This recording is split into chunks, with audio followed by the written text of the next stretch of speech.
Right, so tonight we're going to talk about Isildur, and I want to start by being just a little bit unfair to him, because everyone else has been for about 3,000 years, so we may as well join in for a moment before we go and make it right. If you only know one thing about Isildur, it's probably this. He's the bloke who had the one ring in his hand, standing over the ruin of the Dark Lord, with the fire of the mountain close enough to reach out and touch. And he didn't throw it in. He kept it. That's the version most people carry around in their heads. The man with one job, who fluffed it and doomed everyone to another few thousand years of bother because of it.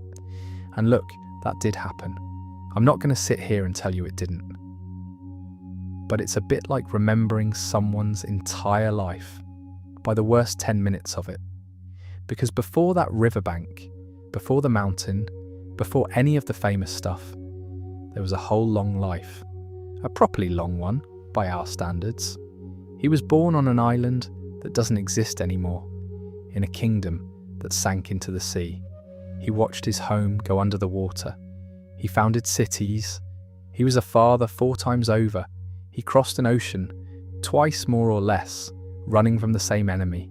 And by the time we get to the moment everyone remembers, he's an old man who has already lost almost everything he ever built.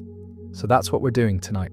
We're going to sit with the whole thing, slowly, from the very beginning, back when he was just the eldest son of a good family in a place that thought it would last forever. Fair warning before we start, this is Tolkien lore, and Tolkien never met a family tree he didn't want to draw out in full. So there are going to be a lot of names, and a lot of people called things that sound quite similar to other things. Don't worry about keeping track. You're not being tested. If you drift off somewhere around the fall of an ancient kingdom and wake up near a battle 3 ages later, that's honestly the ideal outcome. That's what this is for. If you enjoy this sort of thing, the slow wander through old stories, there's a subscribe button around here somewhere. And it does help, but no pressure. Get comfortable first. That's the important bit. Because here's the thing about Isildur that I find genuinely lovely, and it's the reason I wanted to do this one. The man is remembered as a failure, but he spends his whole life saving things. He saves a tree. He saves his family more than once. He saves the people from drowning. He saves the broken pieces of his father's sword. He is, over and over, the one who grabs the important thing and runs with it while everything else burns. And then, right at the end, the one time it really counts, he doesn't let go of the thing he should have. That's the shape of him. That's the man. And I think he's worth more than his last mistake. So, let's go back to the island. To understand Isildur, you have to understand the place he came from, because it shaped absolutely everything about him, right down to the way he died. And the place he came from was Numenor. Now, Numenor is one of my favourite bits of the whole legendarium, and I'll tell you why in a minute, but first the basics. Right at the end of the First Age, there was this enormous war against the first Dark Lord, Morgoth, Sauron's old boss if you like. Sauron is the sequel villain, Morgoth was the original, and he was a proper cosmic scale horror, and the war to bring him down more or less broke the world in half.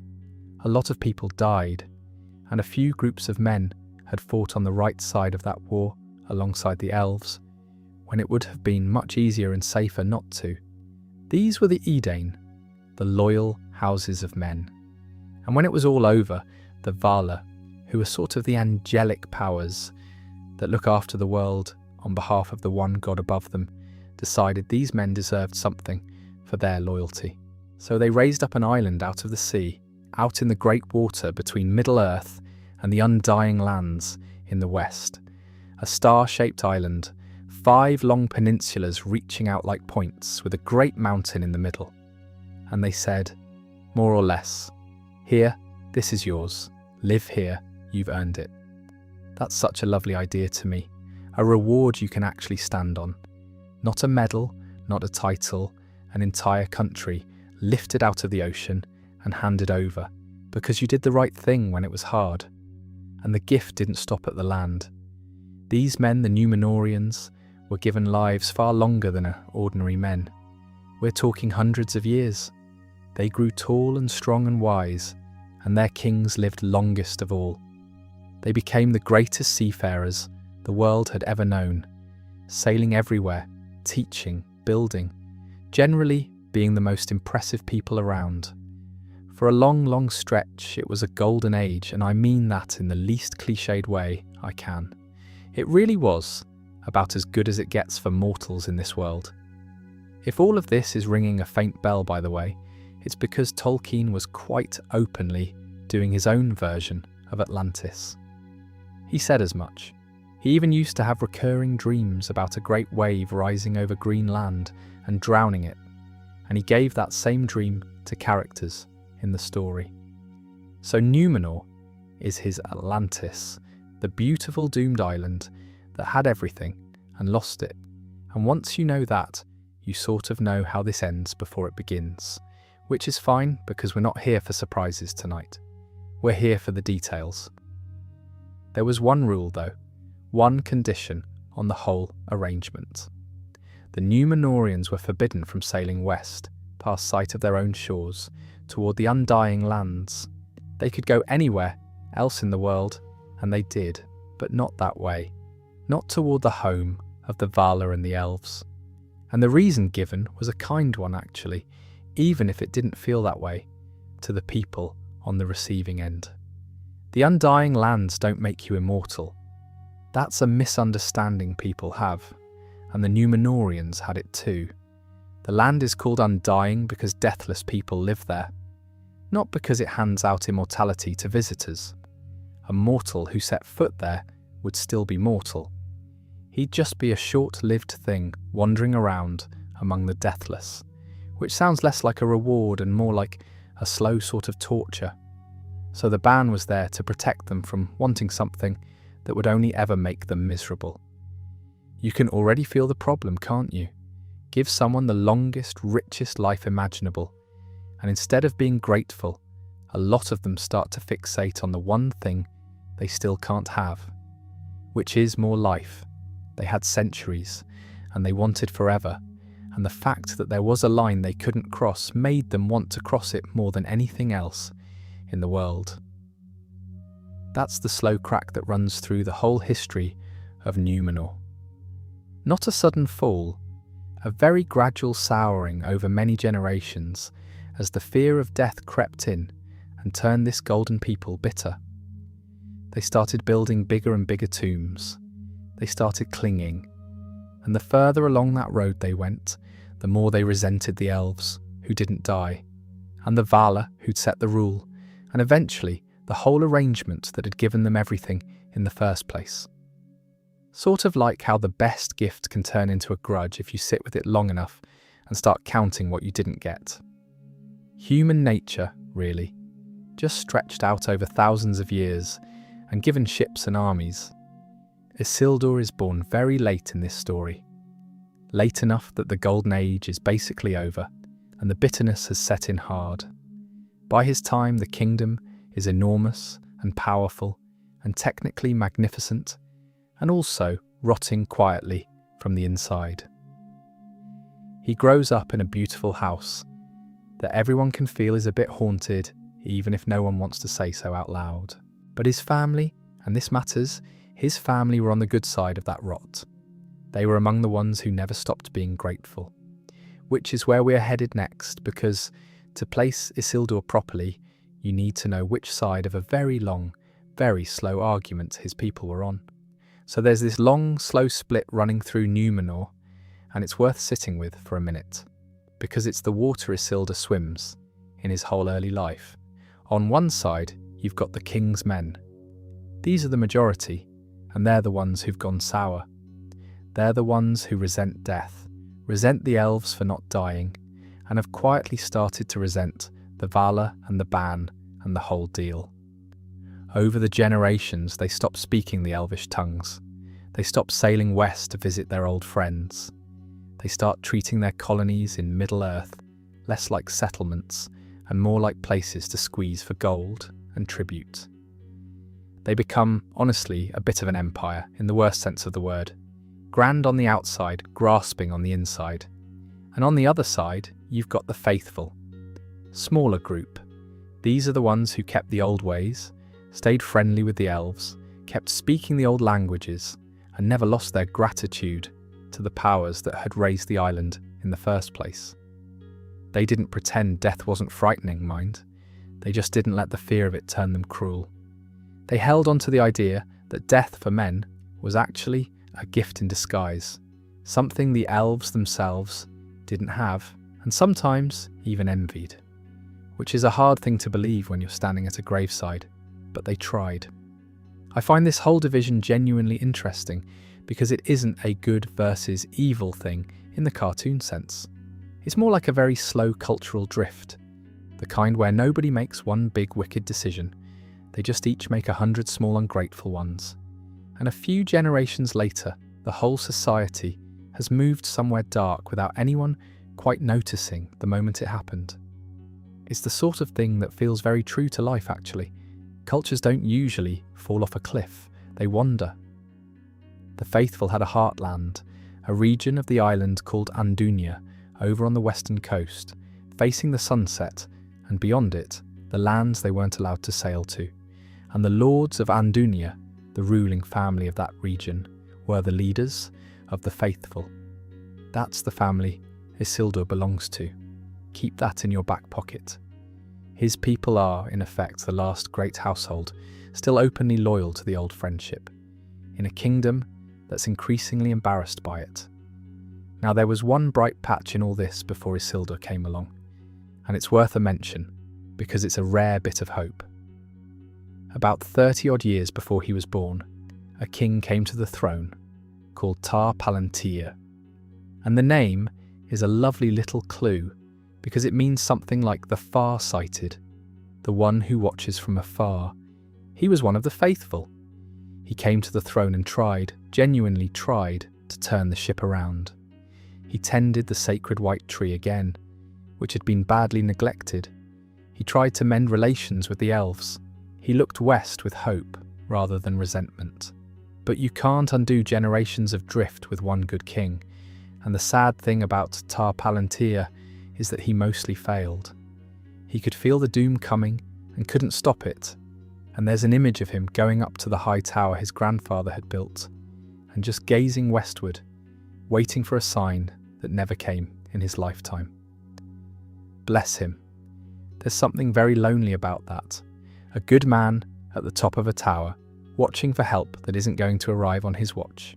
He had a daughter, Tar Miriel, who by the law of the land should have become the ruling queen after him. Hold that thought, because she matters later. And what happens to her is one of the grimmer footnotes in all this. Isildur's youth happens under Tar Palantir's reign, in that little window of hope, and I think that's important for understanding him. He grows up in a household of the faithful, during the last stretch of time when being one of the faithful and being loyal to the king were the same thing, when the king himself was on your side. That doesn't last. By the time Isildur is a grown man, the throne and the faithful are going to be on opposite sides of a very sharp line, and he's going to have to decide, quite dramatically, which one he serves. But as a boy, he'd have grown up hearing the old stories, learning the old tongues, being taught that gratitude was a virtue, and that death wasn't the enemy it looked like. He'd have been raised to believe the family's loyalty was worth something, even when it was becoming unfashionable, and before long, downright dangerous. I always think you can see that upbringing in the man he becomes. He's brave in a very specific way. Not reckless, exactly, but willing to walk straight into terrible danger for the sake of something old and sacred that most people around him had stopped caring about. He's a man who was taught that some things are worth protecting, even when protecting them costs you badly. And we're about to see exactly what that looked like in practice. But first, let's actually meet him properly. Let's talk about the family. Isildur was born in the year 3209 of the Second Age. That's the elder son bit sorted straight away. He was the eldest, and about 10 years later he got a younger brother, Anarion. 2 boys born into the leading family of the faithful at the tail end of the Golden Age. Their father was Elendil, and if you know your Lord of the Rings, that name might already be doing something for you, because it's the name Aragorn shouts thousands of years later when he charges into battle. Elendil, the tall one, he's the great heroic ancestor, the founder king, the one everything traces back to, but at this point in the story, he's not a legend yet. He's just a man with 2 sons and a very difficult political situation, trying to keep his family safe and faithful in a kingdom going quietly mad. And behind Elendil, there's his father, Amandil, Isildur's grandfather, who was the actual Lord of Andunia at this time, and for a while, a trusted counsellor of the king. So it's 3 generations of the same steady, decent family holding the line. Now here's the bit I love, and it's the sort of thing that makes Tolkien's world feel so deep, it almost tips over. This family doesn't just go back a long way, it goes back to the single most important bloodline in the entire history of men. Because if you follow Elendil's ancestry back far enough, you get all the way to a figure called Elros. And Elros is one half of the most famous choice in the whole legendarium. Let me explain, because it's genuinely one of my favourite ideas in all of this. Way back at the end of the First Age, there were 2 brothers who were part elf and part man, and part, honestly, several other things too, because their ancestry was a proper tangle of elves and men, and even a bit of the divine. And because they were this in-between thing, they were given a choice, the 2 of them, individually.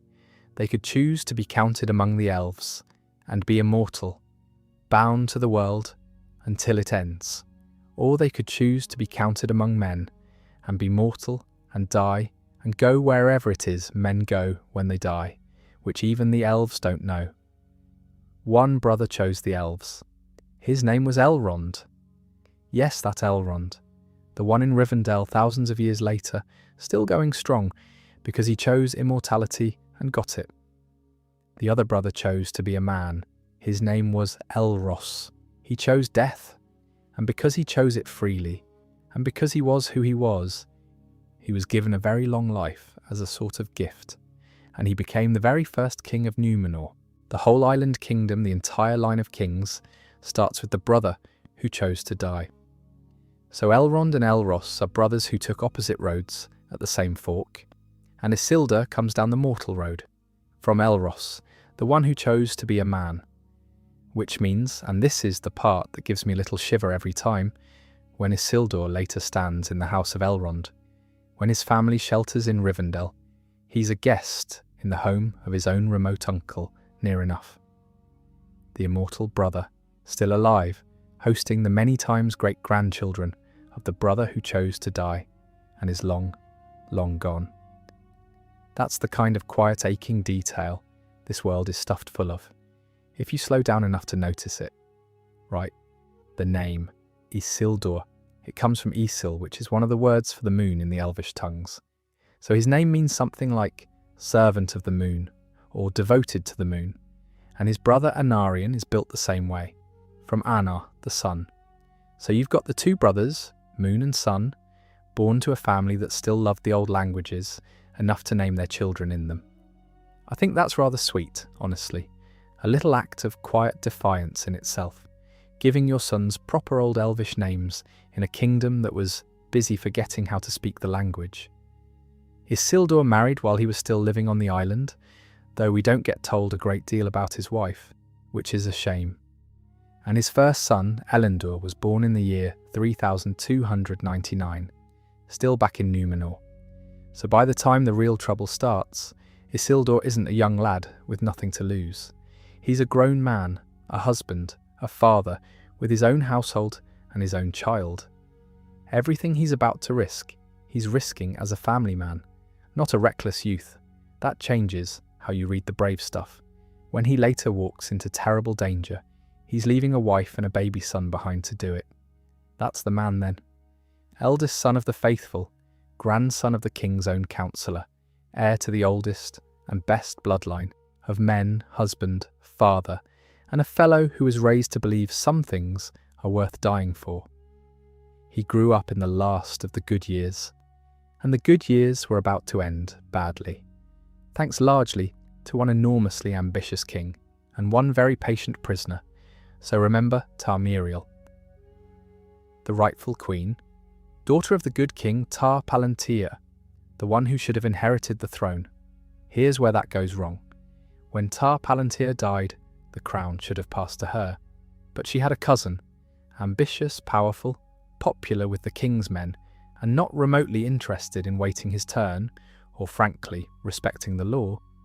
His name was Ar-Pharazôn, and he did something that in a healthier kingdom would have been unthinkable. He took the throne by taking her. He forced Miriel into marriage against her will, made himself king through her, and shoved her aside. It's a grim little coup, and the fact that nobody seems to have stopped it tells you everything about how far Numenor had already fallen. The strongest man in the room simply took what he wanted, and the room let him. And Ar-Pharazôn was, by every account, the most powerful king Numenor ever had. That's the awful irony of him. The kingdom reached the absolute peak of its worldly might under its worst ruler. He had fleets that could blot out the horizon, armies beyond counting, wealth you couldn't spend in 10 lifetimes. He was the mightiest mortal in the world by a distance, and he was rotten with pride and terrified of dying, which is a genuinely dangerous combination in a man who can do more or less anything he likes. Now over in Middle-earth, Sauron had been busy. This is the same Sauron, by the way, that the whole later story revolves around. The eye, the ring, all of it. At this point, he'd set himself up as a would-be Dark Lord over in the east, styling himself king of men, king of the whole world, and generally throwing his weight around. And word of this got back to Ar-Pharazôn, who did not care for the idea of some upstart in Middle-earth calling himself king of anything while he was around. So Ar-Pharazôn did something that, on paper, sounds incredibly impressive. He sailed to Middle-earth with a host so vast, so overwhelming, so absurdly beyond anything Sauron could match, that Sauron's own armies took one look and legged it. They abandoned him. Sauron, the great deceiver, found himself standing there with no army because his troops had decided this was very much not their fight. And Sauron, being nobody's fool, sized up the situation in about a second and a half and made a decision that turned out to be the cleverest move he ever pulled. He surrendered. He humbled himself, came before Ar-Pharazôn, and let himself be taken back to Numenor as a prisoner. A trophy. The great enemy brought home in chains to prove how mighty the king was. And this is the bit that gets me every time, because Ar-Pharazôn genuinely thought he'd won. He thought capturing Sauron was the crowning triumph of his reign. He'd brought the Dark Lord home as a captive. What a victory. Except, you cannot cage something like Sauron and expect it to stay a pet. Within a very short time, this prisoner had talked his way up from the dungeons to the king's right hand. He was clever. He was beautiful when he wanted to be. He was endlessly patient, and he understood exactly which fear to press on. And Ar-Pharazôn's great fear, the fear of the whole Rotten King's men party by now, was death. So that's the lever Sauron leaned on. He told the king what he most wanted to hear, that death was not a gift, but a punishment. That the Valar had lied to them. That immortality was out there, could be seized, could be taken by force from those hoarding it in the west, if only the king were bold enough to reach for it. It's a con, obviously. It's the oldest con there is, dressed up in a crown. Tell a frightened, powerful man that the thing he fears most is actually a swindle being run on him by his betters, and that he alone is strong enough to overturn it. And he'll follow you anywhere. And Ar-Pharazôn did. The captive became the chief counselor. The prisoner became, in every way that mattered, the real ruler of Numenor. And the whole island tipped from souring into something genuinely dark, temples and all, which I'll not dwell on because it's the grim stuff. And this isn't a grim sort of evening. Isildur's grandfather, Amandil, had been one of the king's councillors, remember? And as Sauron rose, Amandil was pushed out, because there's no room at the table for the faithful once the Dark Lord's whispering in the king's ear. So the family found itself on the outside, watching their kingdom being steered toward a cliff by a man who thought his prisoner was his prize. And it's from that outside position, cut off from a court that had gone bad, that Isildur pulls off the single, most reckless and beautiful thing he ever did. Which is where we're going next. It involves a tree, a disguise, and a decent chance of dying. There was a tree. I should probably start with the tree because it's easily one of my favourite things in the whole story. And the theft of it is the moment Isildur stops being a name on a family tree and becomes a person you can actually root for. In the heart of the king's own city, in the royal courtyard itself, there grew a white tree called Nimloth. And it wasn't just a nice bit of landscaping. This tree was sacred. It was the living heart of the old loyalty, a direct descendant, if you traced it back, of a much older and even more famous tree, which I'll come to in a moment because it's a proper rabbit hole and I want to enjoy it. The point for now is that Nimloth stood in the king's own courts as a kind of silent reminder of everything the faithful still believed in. The friendship with the elves, the gratitude to the powers of the West, the old good ways, and Sauron hated it. Of course he did, because a symbol that quiet and that deep is genuinely dangerous to someone trying to make a whole people forget who they used to be. You can't argue with a tree, it just stands there, being sacred at you. So Sauron leaned on the king, and word got out that Nimloth was to be cut down and burned. Wipe out the symbol, and you go a long way toward wiping out the thing it stood for. Isildur heard about this from his grandfather, Amandil, and he decided on his own initiative that he was not going to let it happen without at least trying to save something of the tree first. So one night, he disguised himself, and he went into the city, right into the royal courtyard, the most dangerous place in the world for one of the faithful to be, past the guards, up to the tree that Sauron wanted gone, and he stole a single fruit from it. Just one. And then he turned to get out again. Now, this is not a clean heist. He got caught, or near enough. The guards were roused, and Isildur had to hack his way back out, and he took terrible wounds doing it. We're told he received grievous injuries, the kind that should have killed him, and he barely made it home, and once he was home, he sank into a fever and lay there dying. He'd risked everything, his life, his wife's future, his baby son's father, for one piece of fruit off a tree that was going to be chopped down anyway. If you'd been standing there watching, you might have thought it was a mad waste. A brave man throwing his life away for a symbol. But here's the lovely part. The fruit was planted. In secret, it took root, and a little sapling began to grow, and the moment the very first leaf unfurled on that sapling, Isildur woke up. His fever broke. His wounds troubled him no more. As the new tree opened its first leaf, the man who'd saved it came back from the edge of death. Their fates were tied together. He'd poured his life into saving it, and as it began to live, it gave that life back to him. I don't know, I find that genuinely moving, no notes. It's one of those images that does more than a page of explanation could. The tree lives, so he lives, and that little sapling, that single saved thing, is going to sail across an ocean and be planted in a new kingdom and stand as the white tree of Gondor for thousands of years. Every white tree you ever see in the later story, the one in Minas Tirith, the withered one, the one that blooms again when the king returns, all of it traces back to one fruit that one man nearly died stealing in the dark. And since we're here, let me actually go down that rabbit hole, because the ancestry of this tree is one of the most beautiful bits of deep lore going. Nimloth wasn't the first white tree. It came from a seedling of a tree in the west, in the land of the elves, and that tree came from an older one, and that one was made in the image of an even older tree. And if you follow the whole chain all the way back to the very beginning, you arrive at the two trees of Valinor. Two enormous trees, one silver and one gold that literally gave light to the world before there was a sun or a moon at all.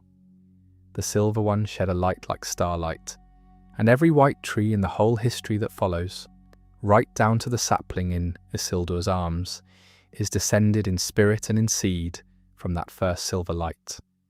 So when Isildur is dying for a piece of fruit, he's not being sentimental about gardening. He's saving the last living link in a chain that goes back to the light of the world before the world had a sky. That's the weight of what he grabbed in the dark. I think that's rather wonderful, and I think it tells you exactly what kind of man he was. The kind who runs toward the sacred thing while it burns and carries a piece of it out, whatever it costs him. Keep that little sapling in mind. It's going on quite a journey. Everyone is, as it happens, because the island's time is nearly up. You can only wind a spring so far before it goes. And our Pharazôn, old now, feeling death coming for him, no matter how many people he'd conquered, finally reached for the one thing he'd been promised he could take. He decided to sail west, to break the ban, to make war on the undying lands themselves, and seize immortality by force, exactly as Sauron had been telling him he could. He built a fleet for it. Not just a fleet, honestly, an armament, the greatest gathering of ships and armed men the world had ever seen, and probably ever would. The whole worldly might of Númenor, at its absolute peak, pointed west at the powers that had raised the island out of the sea in the first place. It's an act of such staggering ingratitude and pride that it almost loops back around into a kind of awful grandeur. This is a people who were given everything, sailing off to make war on the givers because they weren't given quite enough. And when the fleet actually crossed the line, when our Pharazôn set foot on the forbidden shore, the answer came. Not from the Vala directly. They laid down their guardianship of the world and called on the one above them, the god at the top of it all, and he answered. And the answer was the end of the world as the Númenóreans knew it. The seas opened, the great fleet was swallowed. Our Pharazôn and his mightiest men were buried, the story says, under falling hills, trapped in caves to wait until the very end of everything, which is a fate I try not to think about too hard here just before sleep. And the island itself, the beautiful star-shaped reward, the whole of Númenor was pulled down into the sea. The green land went under the wave, just like the dream Tolkien used to have. All of it gone in one catastrophe. Cities, towers, the great mountain, the temples, the graves, all of it under the water. It is genuinely one of the most enormous events in the whole legendarium. The world was actually changed by it. Before this, the world was flat, and you could in theory sail west forever and reach the undying lands. After this, the world was made round, and the straight road west was bent away out of reach, hidden, so that no ordinary ship could ever find it again. Sail west now, and you just come back around to where you started. The undying lands were still there, but removed, taken out of the ordinary geography of the world. That's how big this was. It didn't just sink an island, it changed the shape of the planet, so that the mistake could never be made again. And in the middle of all that, 9 ships got out, because Elendil, Isildur's father, had seen it coming. The faithful had felt the doom gathering for years, and they'd kept ships ready, down on the eastern coast, facing Middle-earth rather than the Forbidden West. When the end came, Elendil's household launched and ran east, away from the drowning, carried by the same terrible storm that was pulling everything else down. Elendil took command of some of them, Anarion took a couple, and Isildur commanded 3. And on one of Isildur's ships, tucked away and guarded, was the sapling, the white tree. The fruit he'd nearly died for, now a young tree, riding out the death of the world in the hold of a fleeing ship. I love that detail so much. The entire kingdom is going under. Everything they've ever known is being torn apart by the sea, and Isildur has made sure the tree is on board. Of course he has. It's the same instinct as the theft. Grab the sacred thing and run. He'd done it once in the king's courts with guards at his back. And now he's doing it again, on a far bigger scale, saving one small living thing from an ocean that's eating a continent.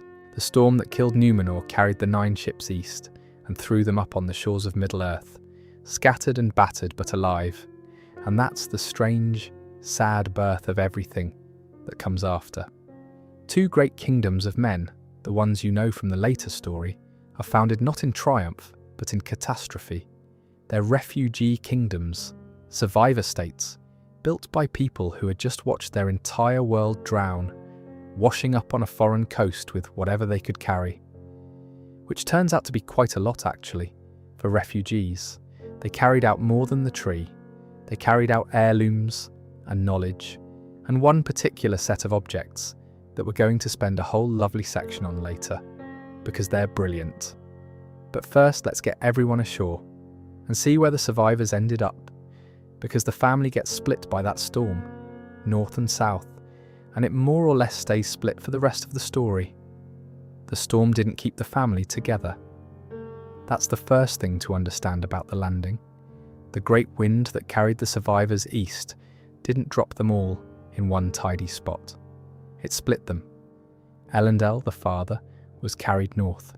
His ships came ashore up in the northwest of Middle-earth, near the lands where the High Elves still dwelt, near old friends, and up there, in the north, Elendil established a kingdom. Arnor it was called, the North Kingdom, and because Elendil was the head of the family and the leader of all the survivors, he became the High King, the overall ruler of all the exiled Númenóreans, north and south alike. Isildur and Anarion, the 2 brothers, were carried south. Their ships were taken down to the mouths of a great river, the Anduin, the same river that runs through half the later story. And they made their way up it, into the fertile lands on either side. And there the 2 of them founded the other kingdom, Gondor, the South Kingdom, the one that becomes so central to everything later, the White City, Minas Tirith, all of that. It starts here, with 2 shipwrecked brothers coming up a river with the survivors of a drowned world. So you've got this shape, father in the north over Arnor, 2 sons in the south over Gondor, and the father as High King over the whole lot, even though there's a good long stretch of country between them. It's one family, one people, ruling 2 realms, trying to rebuild something that resembles the greatness they'd lost. The Númenóreans in exile, they're sometimes called, or the Dúnedain, which just means the men of the West, same folk. New home, enormous grief presumably, though the old texts are too dignified to dwell on it much. Now, the brothers weren't landing in an empty country. There were people already living in these lands, other men, some of whom were actually distant relatives of the Númenóreans and remembered the old friendship. And they welcomed these tall, wise seafarers who'd washed up on their shores with such extraordinary skill and knowledge. So Gondor isn't founded by conquest, not really. It's founded by a sort of merging. The exiles bringing their craft and their learning, the local folk bringing the land and the numbers, and something new growing out of the pair of them. And there's one moment from these early days I want to flag now, quietly, without making a fuss of it, because it pays off in the most unexpected way thousands of years later. Among the things the exiles brought was a great black stone, and Isildur set it up on a hill in the west of Gondor, on a place called Erech. And there, the king of the local hill folk, the men of the mountains, came and swore an oath to Isildur. He swore that his people would be allies, that they would come and fight for Isildur and his heirs whenever they were called. And he swore it on that black stone. That's it. That's all I'll say about it for now. A king kneels, swears an oath on a black stone, promises to answer when called. File it away. It seems like a small bit of early diplomacy, the kind of thing a founding king does a dozen times. But oaths in this world are heavy things. They don't just evaporate when it's convenient, and this one is going to come back in a way nobody standing on that hill could possibly have imagined. We'll get there. For now, the picture is peaceful, or as peaceful as it ever gets for these people. The survivors are ashore. The family has claimed its lands. Elendil rules the north, the brothers rule the south, and the terrible thing, the drowning, is behind them. They've lost their world, but they've got a new one to build, and building is the thing the Númenóreans were always best at. Give them a coastline, and some stone, and a bit of peace, and they'll raise you cities that stand for an age. Which is exactly what Isildur and Anarion set about doing. And they built some genuinely lovely things, and had a rare stretch of quiet in which to enjoy them. And I want to spend proper time in that quiet stretch, because it doesn't come around often in this story, and Isildur deserves a bit of peace on screen before the world comes for him again. So let's go and look at what the brothers built.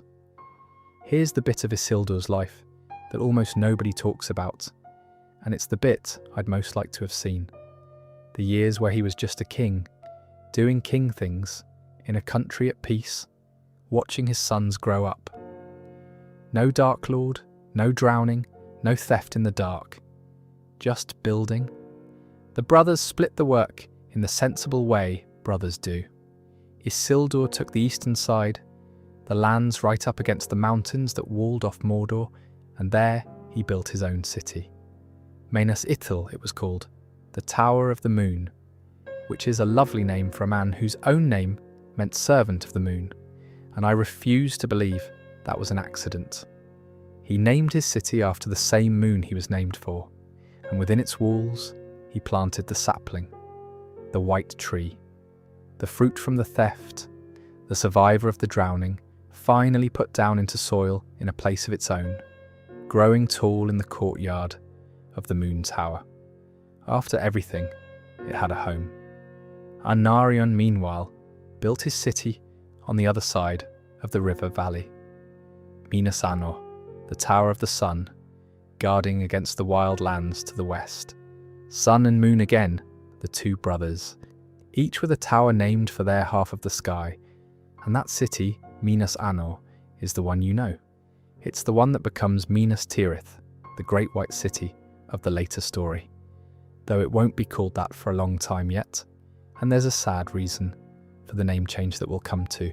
And between the two towers, in the middle, on the river itself, they built their shared capital, Osgiliath. There are stars tucked into that name, which is a nice touch given the two brothers were the moon and the sun. This was the real seat of the kingdom, the place where the brothers ruled together, and this is a detail I really like. Their two thrones sat side by side in the great hall of Osgiliath, not one throne with the other brother off to the side. Two thrones equal next to each other. They ruled Gondor jointly, as true partners under their father, the High King up north. There's something genuinely warm about that. Two brothers who survived the end of the world together, sitting side by side, running a kingdom as a pair, neither one lording it over the other. Osgiliath in these days must have been a sight. A great city of the Númenóreans at the height of their skill, straddling a wide river with a huge bridge spanning it, and towers and a dome and all the craft they'd carried out of the drowned world poured into building something worthy of their memory. It doesn't last, of course. Almost nothing in this story lasts. But for a good long while, it was one of the wonders of Middle-earth, and Isildur helped build it, and got to live in it. And I'm glad he had that. And the family grew in these peaceful years. Isildur had come ashore with his eldest son, Elendil, the boy born back on the island. And in the peace of Gondor, two more sons came along, Aratan and Cirion.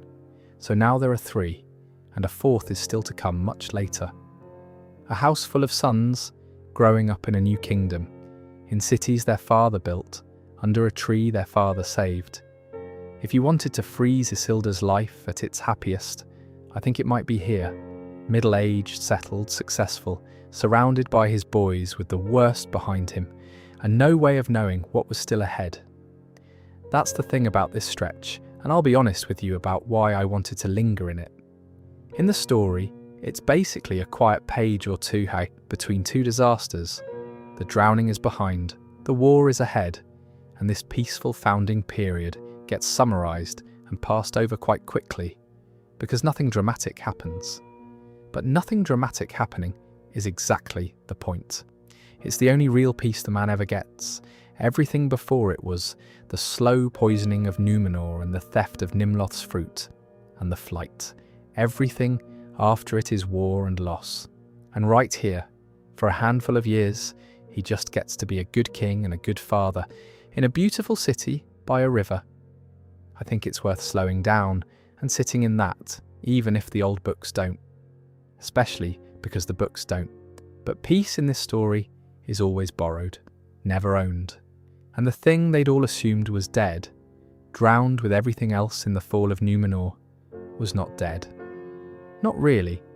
It had lost a great deal, but not the part that mattered.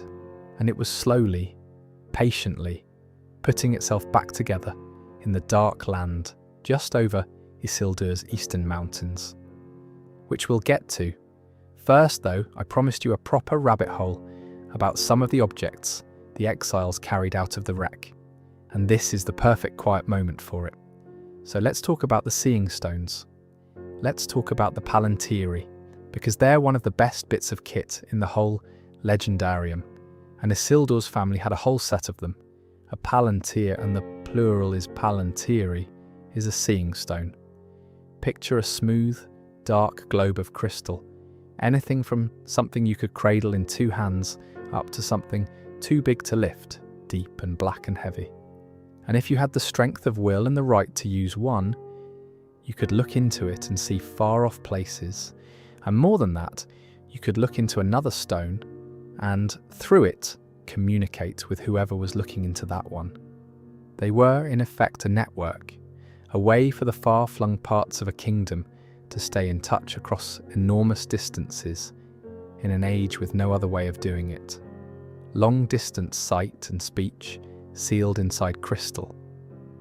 There were 7 of them among the exiles, and they had a history that goes back a very long way indeed, which is the part I find irresistible. They weren't made by the Numenorians at all. They were made right back in the deeps of time by the greatest craftsman the elves ever produced, a figure whose skill was so far beyond everyone else's that most of the tragedies of the early world can be traced to the things he made and the pride he took in making them. He made the stones long ago in the West, and they eventually passed as a gift to the faithful of Numenor, and the faithful carried them out of the drowning along with the tree and the other heirlooms. So these crystal globes sitting in the towers of Gondor were already ancient, already the work of a legendary hand before Isildur's people ever touched them. When the kingdoms were founded, the 7 stones were shared out and placed in strategic spots across both realms, north and south. Some went to the great cities of Gondor, including Isildur's own Minas Ithil and his brothers Minas Anor, and their shared capital Osgiliath, so the brothers could speak with each other and with their father up north whenever they needed. Others went to the North Kingdom, to the watchtowers and the capital there. The idea was a kind of nervous system for a scattered people. Elendil in the far north could look into his stone and speak, in effect face to face, with his sons hundreds of miles to the south. For a refugee, people spread thin across a huge country. That's not a toy. That's the thing that holds you together. And here's the part that I think is genuinely clever on Tolkien's part. The stones aren't evil, and they aren't magic wish granters. They only ever show you true things. A Palantir cannot lie. Whatever it shows you is real, is actually happening, or actually happened. And yet they become the source of some of the worst disasters in the later story, precisely because they only show true things. Because a clever enough enemy, if he gets hold of one of the stones, can control what true things you happen to see. He can't make the stone lie, but he can arrange for it to show you only the truths that will break your heart, or mislead you, or drive you to despair. truth, carefully selected, turns out to be one of the most effective weapons going. I won't spoil the later ins and outs too much because a couple of them deserve their own evening, but just to give you a taste of where these stones end up. One of them ends up in the hands of a great steward of Gondor thousands of years on, a proud man who uses it to spy on the enemy, and slowly, secretly, is driven half mad by what the enemy lets him see. Another ends up with a fallen wizard, who thinks he's using it and doesn't realise it's using him, and at least one of them is lost entirely, gone down into the deep water when a city falls, drowned like so much else in this story, still down there somewhere in the cold, showing its true visions to the fish, I suppose, if it shows them to anyone at all. Nightmare fuel, that last one, if you think about it too long. A working seeing stone at the bottom of the sea, blank and patient, waiting for a hand that never comes. But in Isildur's day, none of that has happened yet. In his day, the stones are simply a marvel that works. A gift from the deep past that lets a broken family stay, a family across the miles. He'd have looked into one himself, no doubt, and seen his father's face far away in the north, and spoken to him, and that would have felt like a small piece of the old greatness surviving into the new world. Which, when you think about it, is the whole of what these people were trying to do. Carry the good bits through the disaster, keep the light on across the distance. The stones did that for a while, before pride and enemies turned them into something more dangerous. In the founding years, they were just a way of saying goodnight to your dad from very far away, and that's a nicer note to leave them on. Right, enough marvels. The thing over the mountains has finished putting itself back together, and it wants its war. Back to Isildur, everyone had rather assumed Sauron was finished, and you can see why they'd think that. When Numenor went under the wave, Sauron went with it. His body, the fair and beautiful shape he'd worn to charm a king, was caught in the drowning and destroyed. And that was that, as far as most people were concerned. The great deceiver, pulled down with the island he'd corrupted. Good riddance, but Sauron wasn't the kind of thing you drown. His body could be destroyed, but the spirit behind it, the will, the malice that endured.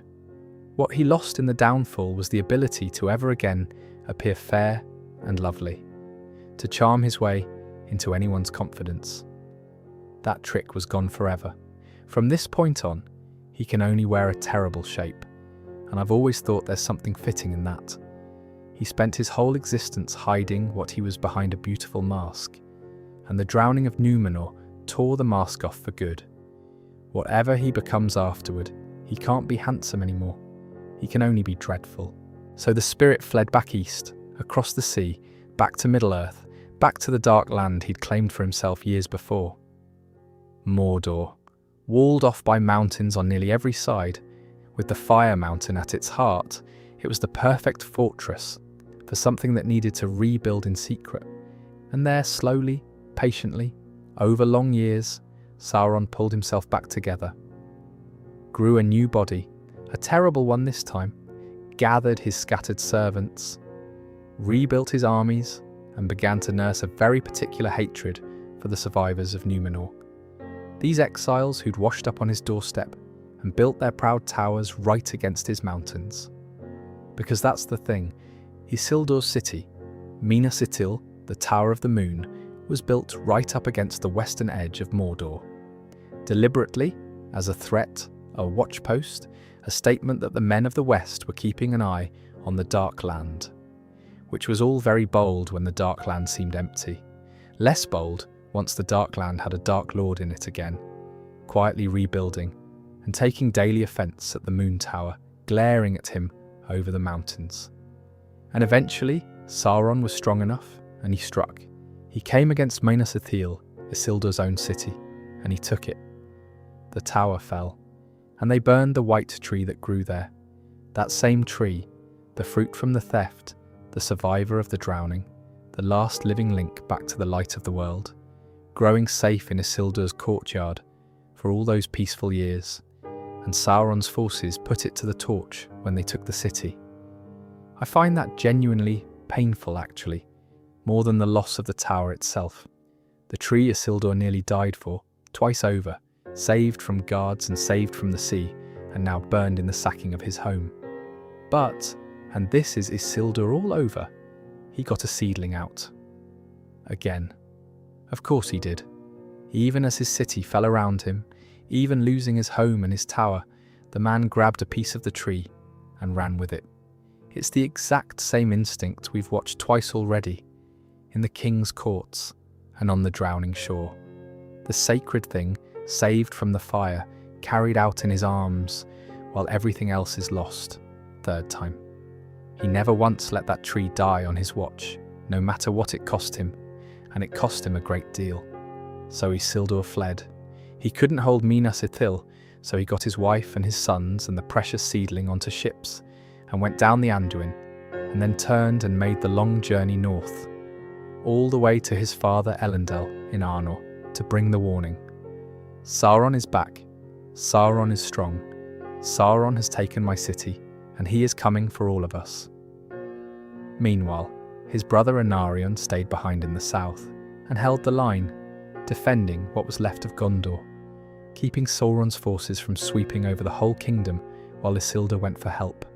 And here we are again, Isildur, running north with the survivors and the seedling, fleeing the same enemy he'd fled once before, across an ocean. It really is the recurring shape of his life. He is forever the man arriving somewhere with terrible news and a rescued treasure, having just lost his home. You'd forgive him for being tired of it, but there's no time to be tired. When Isildur reaches his father with the news, it leads to one of those rare moments where the free peoples actually put their differences aside, all of them at once, and decide to deal with Sauron properly. Which is a nice thing to sit with for a while. So let's talk about that gathering. When Isildur's warning reached the north, two of the greatest powers left in the world sat down together and made a plan. One was his father, Elendil, High King of the Men of the West. The other was Gil-galad, the High King of the Elves, the last great elven king in Middle-earth, and about as mighty a figure as the age had to offer. The two of them met, and they formed what gets called the Last Alliance of Elves and Men. And that name, the Last Alliance, is doing a lot of quiet work, because it tells you this had happened before, and would never happen again. There'd been alliances of elves and men in the past in the wars of the Elder Days, but they'd frayed, and afterwards the two peoples drifted apart, growing more distant from each other as the ages rolled on. This was the last time they'd ever manage it, the last time elves and men marched to war shoulder to shoulder in real numbers, as full partners for a shared cause. After this, never again on this scale. So there's an elegiac quality to the whole thing, even as it's happening. It's a magnificent gathering, and it's also a goodbye. And what a gathering. This wasn't just a Dunedain and a handful of elves. Word went out, and the free peoples answered, in numbers that hadn't been seen in an age, and wouldn't be seen again. Elves came from Gil-galad's own realm in the northwest. Elves came from the woodland kingdoms, from the great forest that later becomes Mirkwood, and from the golden wood that Galadriel would later hold. Men came from the Dunedain of both kingdoms, north and south.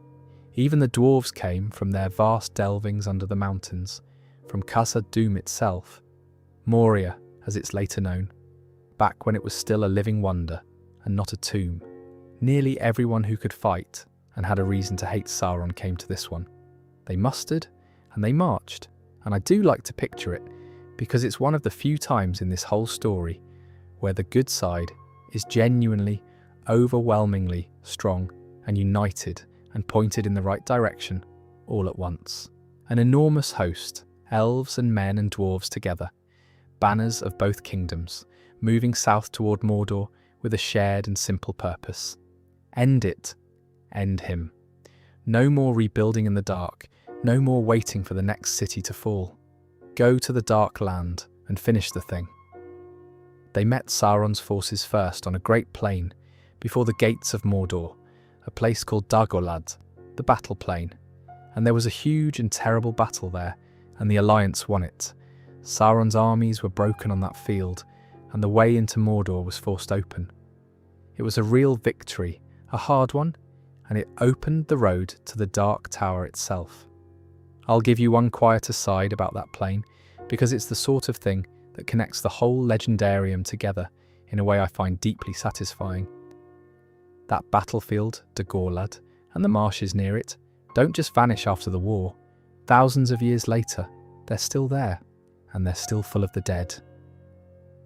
The bog spreads and swallows the old graves, and if you go there in the later story, you find the dead marshes, where you can look down into the water and see the pale faces of the fallen, elves and men and orcs alike, staring up from below, preserved and terrible.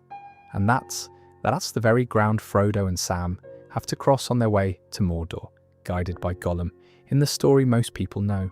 So when Frodo looks down into that dark water and sees the dead faces, he's looking at the fallen of Isildur's war. The two stories, 3,000 years apart, are standing on the same drowned battlefield. I think that's beautiful, in a haunting sort of way. The past doesn't leave in this world. It just sinks a little and waits anyway. The plain was won, the road was open, and the great host marched on to the Dark Tower itself, to Barad-dûr, Sauron's fortress, and they laid siege to it. And that siege is where things get long and hard and costly, and it's where the war stops being a glorious muster and becomes a grind. But before we go there, there's a smaller story that happens right around this time, and it's one of the strangest and most memorable things Isildur ever does. It involves that oath, the one on the black stone, the one I told you to file away. This is where I stop asking you to remember it and start telling you why it mattered. Right, the black stone on the hill of Eric and the king who knelt and swore. Here's the payoff, and it's a strange, sad, eerie little story, and one of my favourites in the whole span of Isildur's life.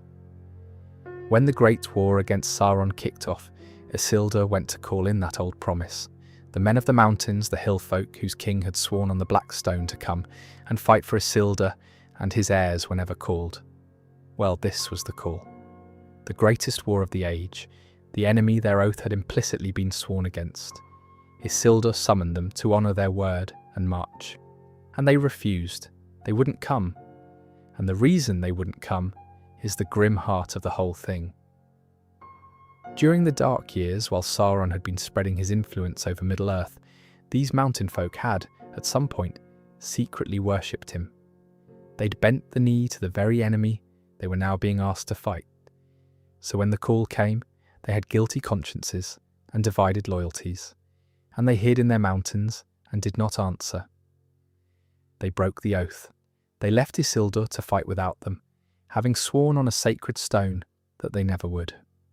And Isildur, who by now has lost his city and is knee-deep in the biggest war the world has ever seen, was not in a forgiving mood about oath-breaking, so he laid a curse on them. He declared that since they had sworn to fight Sauron and failed, since they had broken faith, they would never rest until their oath was fulfilled. Not in life, and not in death. They would not be permitted the peace of the grave, would not be allowed to simply die and be done, until the day came that they finally answered the call. They'd refused and completed the thing they'd sworn. And it worked. That's the chilling part. The curse took. These men, and all their people, dwindled and faded. And when they died, they did not truly go. They lingered. They became the dead, shadows haunting the mountains where they'd hidden, unable to rest, unable to move on, trapped between life and whatever comes after. All because they'd broken an oath and been cursed by a king with the authority to make it stick. The dead men of Dun Harrow, they come to be called, and for the rest of the age, they haunt the paths under the mountains, feared by everyone, useful to no one, waiting in a misery that lasts until the end of the age for a call that finally comes. Think about that as a fate, not death. Death would be a mercy, an endless, restless, guilty waiting for thousands of years because you flinched when it counted. It's genuinely one of the most haunting ideas in all of Tolkien, and it comes straight out of Isildur's mouth, from a man pushed past his patience by betrayal in the middle of a war. It tells you there was steel in him, and a hard edge under the tree-saving gentleness. He could be merciful, clearly, or he wouldn't have nearly died once to save a plant. But cross your oath to him in wartime, and he could hand down a doom that lasts an age. And here's the loveliest part, the thing that makes this more than just a spooky footnote. That curse has a keyhole in it. It's not truly endless because Isildur built a condition into it. They'll rest when the oath is fulfilled, which means in principle someday, if the right person came along, someone with the authority of Isildur's own line, someone who could call these dead to war and give them the chance to finally do the thing they'd sworn, they could be released. The curse could end. They could rest at last, and that someone does come. Thousands of years later, an heir of Isildur, the rightful king returning at the very end of the age, goes into those haunted mountains, stands before the dead, and calls them to fulfill their oath at last, in the final war against Sauron. And they come, they fight, they finish what they swore, and having fulfilled the oath, they're released, and they crumble away into the rest they'd been denied for an age, free at last. If you know the later story, you know exactly who that heir is, and we'll get to him properly at the end of tonight. But I love that the mercy and the curse come from the same man. Isildur dooms them, and Isildur's own blood, ages later, sets them free. He builds the prison, and without knowing it, hands his descendant the key. That's such a satisfying shape across an age of history. The oath he called in, that got refused. That he cursed, comes good in the end through his own line. Not many grudges get resolved that tidily, and certainly not that slowly. Right, back to the war then, and the long dark grind of the siege itself. The siege of the Dark Tower lasted 7 years. Say that slowly, because it matters. Not 7 days, not 7 weeks, but 7 long years, camped in the ash and the fume at the foot of Barad-dûr, in the shadow of the Fire Mountain, in a land where nothing grows and the air itself is poison. The films rather give you the impression the whole war was one big battle on one dramatic afternoon, and I understand why you can't put a siege that long into a prologue. But it's worth holding on to the real length of it, because it turns the whole thing from a glorious clash into something much grimmer and more human. This was a slog, a long, wearing, deadly slog, and it ground the great host down year after year, and it cost them terribly. Sauron didn't just sit in his tower and wait either. He fought back, sent sorties, hurled fire and death down on the besiegers. And in one of those, in the 6th year of the siege, Isildur's brother was killed, Anarion, the other throne, the son to Isildur's moon, the brother he'd survived the drowning with, ruled Gondor beside, sat next to all those years in Osgiliath, killed by a stone cast down from the Dark Tower. Just like that. The partnership that had built 2 cities and a capital ended by a rock from a wall. Isildur, who'd already lost his home and his kingdom, now lost his brother too, in the mud outside the tower, with the war still not won. And then at last, at the very end, Sauron came out himself. After all those years, when it must have seemed like the siege might grind on forever, Sauron came forth from Barad-dûr in person to break his enemies. And here's where the books and the films really part ways, and it's worth telling you the book version, because it's better, and this audience deserves the better version.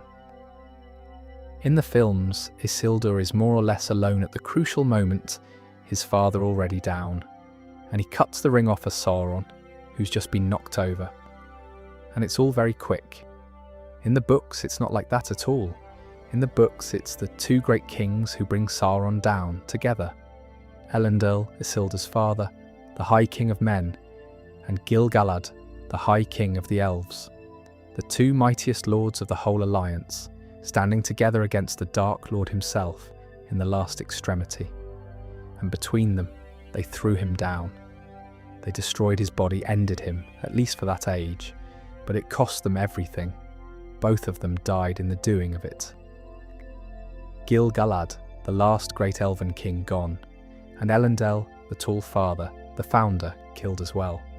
And as Elendil fell, his sword, Narsil, the great blade of the house, broke beneath him, snapped into pieces under his own falling weight. So picture Isildur at this exact moment. His brother's been dead since the siege began. His father has just died throwing down the enemy, and the great elven king with him. The two mightiest figures of the entire war, both gone in a single terrible act.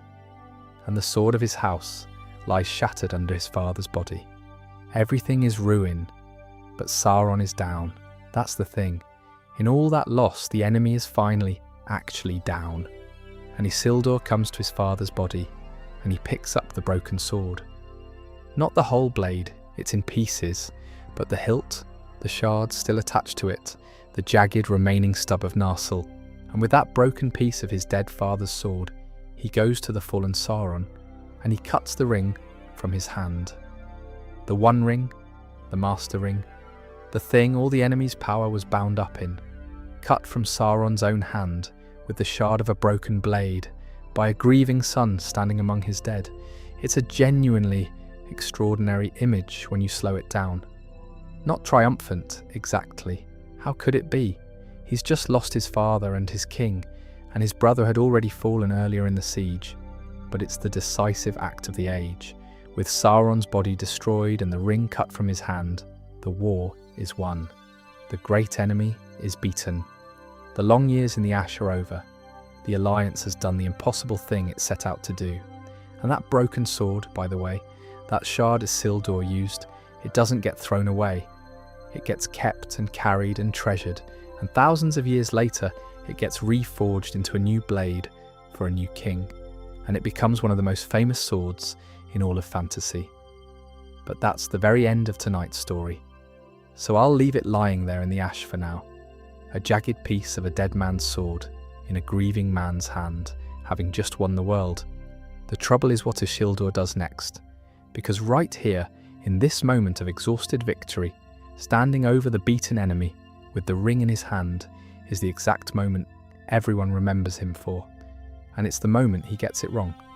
So this is the famous bit, the one job, the moment everyone judges him for.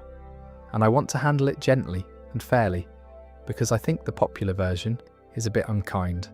And once you know the details, it becomes a much sadder and more human thing than just a bloke being greedy. Here's the situation. Sauron's body is destroyed.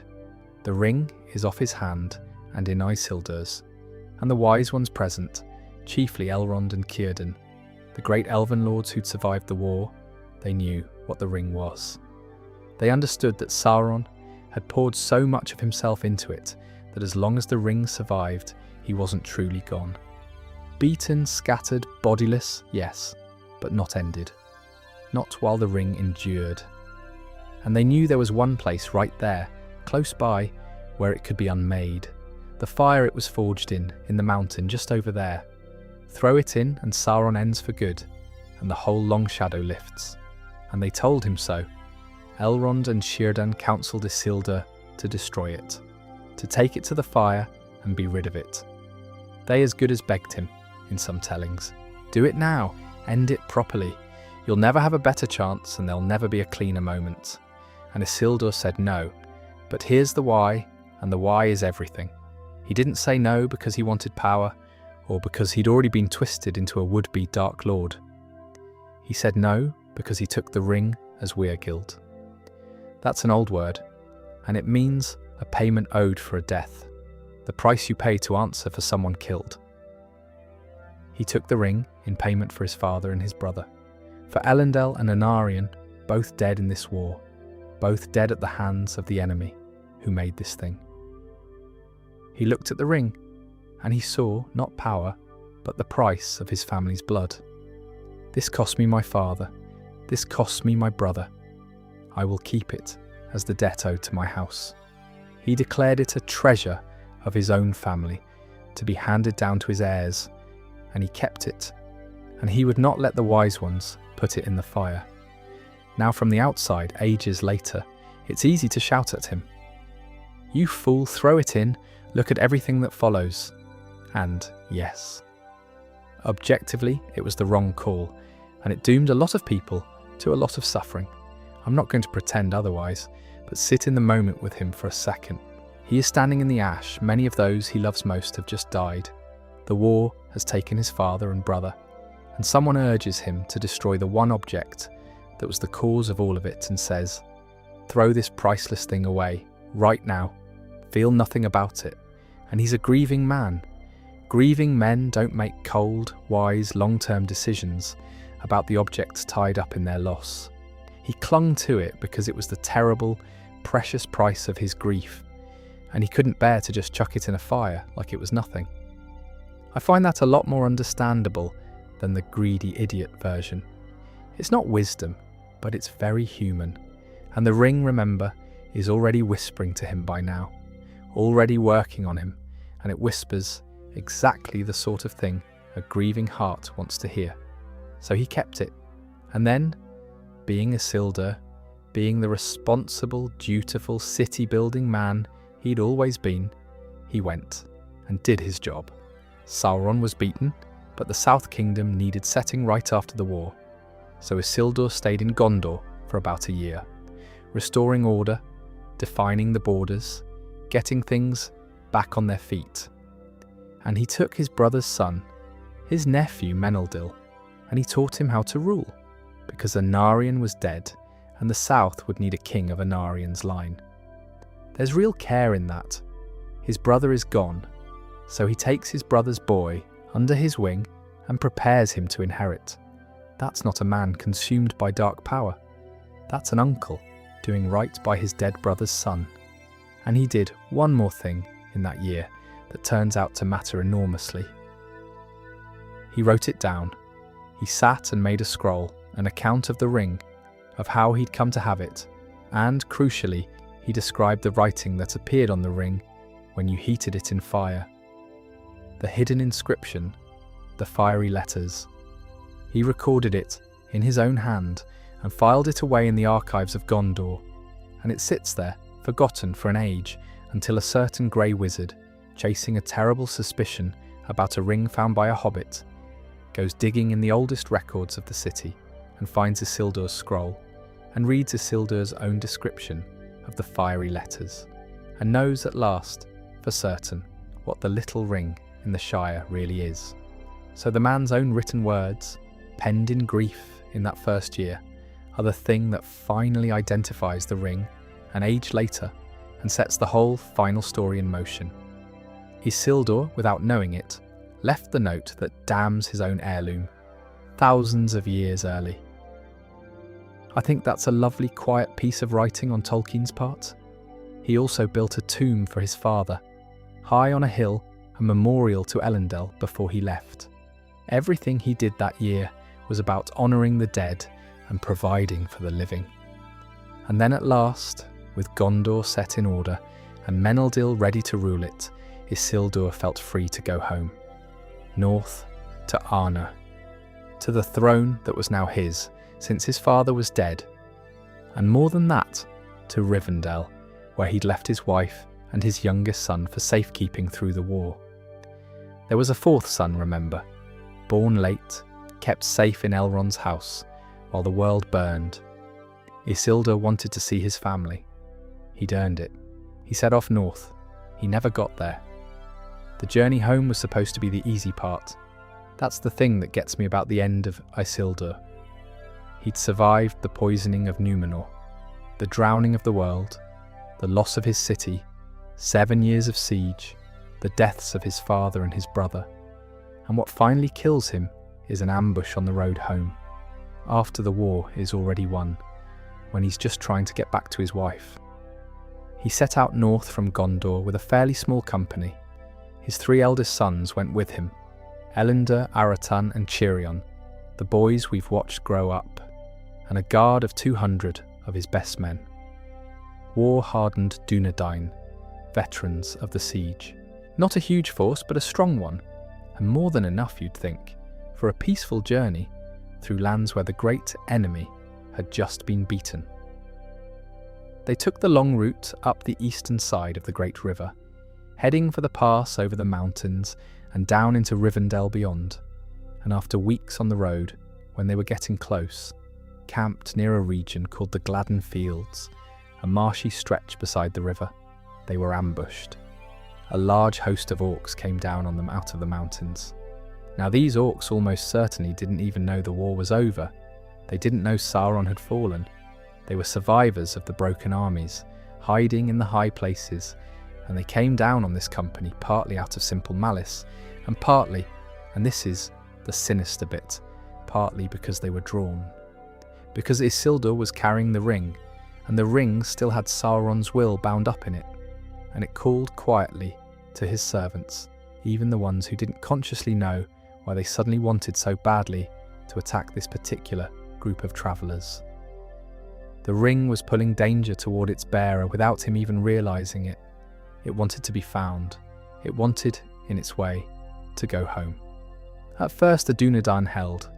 200 veterans in a shield wall are a hard thing to break, and the orcs' arrows did little against Númenórean steel.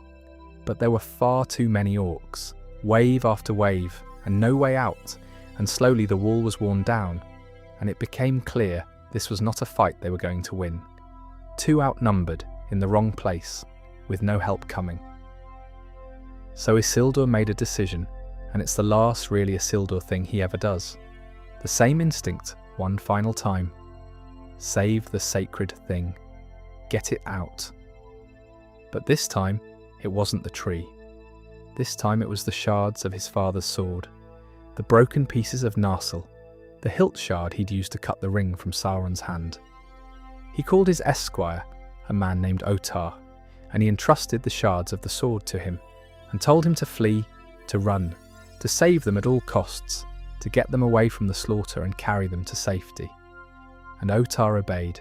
He and one companion slipped away in the chaos with the broken sword, and they got out, and they lived, and they carried the shards all the way to Rivendell, which is the only reason that sword survives to become what it becomes, because a dying king, in his last hour, made sure the pieces got out, exactly as he'd once made sure the tree got out, and then his sons died, one by one, in the dark and the marsh, Cirion and Aratan, and finally, last of all, Elendor, the eldest, the son born back on the drowned island, the one who'd been with him longest. There's a moment recorded near the end where Elendor turns to his father, with the orcs closing in and the company all but destroyed, and tells him to use the ring, to put it on and use its power to escape or to cow the enemy. And Isildur's answer is one of the saddest things in the whole story, because he says he can't. He says he dreads the pain of even touching it, and that he hasn't found the strength to bend it to his will, and that it needs someone greater than he now knows himself to be. My pride has fallen, he says. He's realised, too late, right at the end, that the thing he kept as the price of his family's blood is beyond him, and always was. He can't even use it to save the last of his sons. And so, with Elendor urging him and the end upon them, he does put it on, and the ring makes him invisible, and he slips away from the battle in agony, running from the slaughter with his family dead behind him, and comes at last to the river in the dead of night, and he tries to swim across, to escape, and in the water, tangled in the weeds of the Gladden Fields, the ring betrays him. It slips from his finger, just slides off, and is gone down into the dark water, and Isildur is suddenly visible again, and alone, and unarmed, and grieving, standing in the shallows on the far bank in the dark. And there's one strange mercy in it, right at the end. When the ring leaves him, the story says a great weight lifts. The pain of it, the whole weight of it, gone in an instant, and for a moment he feels almost free, almost relieved. And then the orc archers on the bank see him, this tall figure rising from the water, and they don't even know who he is, and they loose their arrows, and Isildur is shot through and falls back into the river without a cry. And that's the end of him. His body was lost for good, and no one ever recovered it. He just goes into the dark water, near where the ring went, and the river takes him, and he's gone. I'll leave you with one last quiet thing about it, because I always find it oddly comforting, given how bleak the scene is. You might wonder how anyone knows any of this in such detail, given that almost everyone there died. And the answer is that a couple of men did survive. One of them, a young esquire, was clubbed down and left for dead but lived, and he'd overheard that last exchange between Isildur and Elendor about the ring, and he carried the story out. So the whole account comes down to us second-hand, reconstructed from a survivor's memory and pieced together by later historians, and the old texts are quite honest about that. It's told as a legend recovered, not a certainty, which somehow makes it feel more real to me, not less. The last hours of Isildur, saved by one stunned young man who happened to be listening, and passed down across the ages. Even his death, in the end, only survives because someone carried a piece of it out of the dark, which is exactly the shape of his whole life when you think about it. So that's the man gone. But this is one of those stories where the ending isn't really the end, because the thread Isildur was holding gets picked up and carried on quietly for the rest of the age and into the next one. And I find the long afterward genuinely soothing in a way.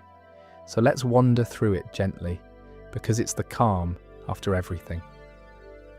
Start with the ring itself, since it went into the river right alongside him. It didn't get found, not for a very long time. It sank into the mud of the Gladden fields, and it lay there, lost out of sight and out of everyone's mind, for the better part of 25 centuries, in the cold and the dark of the riverbed. And then, eventually, one day, two little fishing folk of the river, cousins, find it by chance, and one of them murders the other to have it. And that murderer takes it away into the caves under the mountains and keeps it for a very long time, and is slowly ruined by it. And his name, when he finally gets one, is Gollum. But that's a whole other story, one everybody knows, and it's not tonight, so I'll just leave the ring there in the mud for the fishermen to find in their own good time. Isildur's death broke something else too. Remember, he was High King over both kingdoms, north and south, the one figure holding the whole inheritance together. With him and his 3 eldest sons all dead in one night, that unity broke. The 2 kingdoms drifted apart into separate realms, each going its own way down the long slope of the Third Age, and they never really come back together until the very end. So the Gladden Fields didn't just kill a man, it quietly ended the united realm his father had founded. One ambush by a river, and the map of the world is different, but the line didn't die, and this is the part that matters most. Remember the 4th son, the youngest, kept safe in Rivendell through the whole war. Valandil, he was too young to march, and so he wasn't on that road, and so he lived. And through Valandil in the north, Isildur's own bloodline continues, unbroken king after king, down through the long centuries. The North Kingdom itself falls on hard times, dwindles and eventually collapses altogether into ruin and wilderness. But the line of Isildur survives even the fall of his own kingdom, carried on quietly by wandering chieftains long after the crown is gone. A hidden royalty walking the wild lands of the north, keeping the bloodline alive and waiting for generation after generation, without ever quite knowing what they're waiting for. Meanwhile, in the south, Gondor carries on under the line of Anarion, through that nephew Meneldyl that Isildur trained, and it becomes the great southern power you know from the later story, though it too declines over the age, and eventually its own line of kings fails, and it's ruled by stewards holding the throne empty for a king who never seems to come. And the objects, the heirlooms, they thread through all of it, which I love because it means bits of Isildur's life keep surfacing across the long ages. The shards of Narsil, the broken sword Otar saved, are kept in Rivendell that whole time, treasured, waiting. The star jewel that Isildur wore on his brow, a white gem set on a silver band that gets passed down too, and lost, and well, I'll come to that in a second because it's my favourite of the lot. Even his brother's city changes its name in his family's honour. Minas Anor, The Tower of the Sun becomes Minas Tirith, the Tower of the Guard, as the age darkens. And there are the great statues. On the river Anduin, the same river that runs through this whole story, that took Isildur at the end, later men of Gondor carved two colossal figures, one on each bank, enormous stone kings with their hands raised, marking the old northern border of the realm. And those two giant statues are Isildur and Anarion, the two brothers carved as great towering figures in the likeness of the founders, standing guard over the river forever. The Argonath, they're called. Two colossal stone kings guarding the water.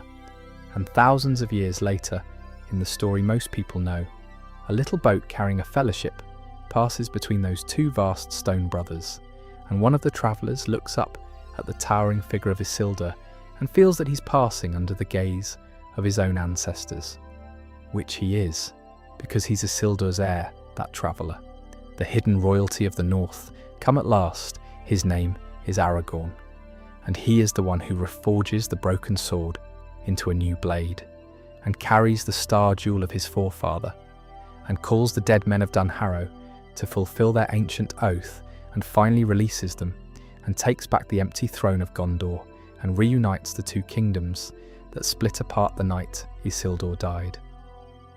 Everything the gladdened fields broke, Aragorn, thousands of years later, quietly mends.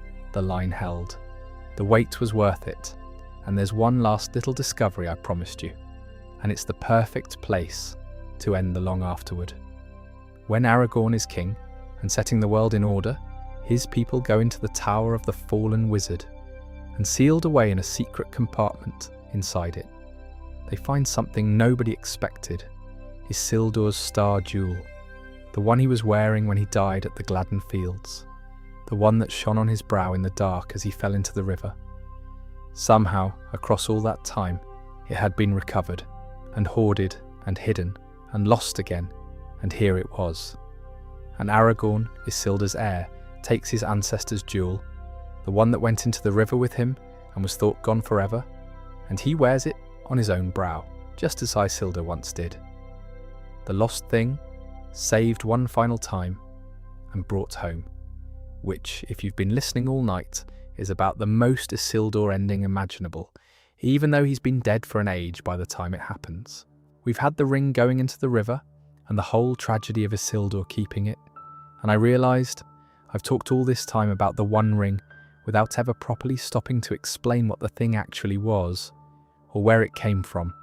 So since it's on our minds, and since we're in no hurry, let me circle back and nerd out about it for a bit.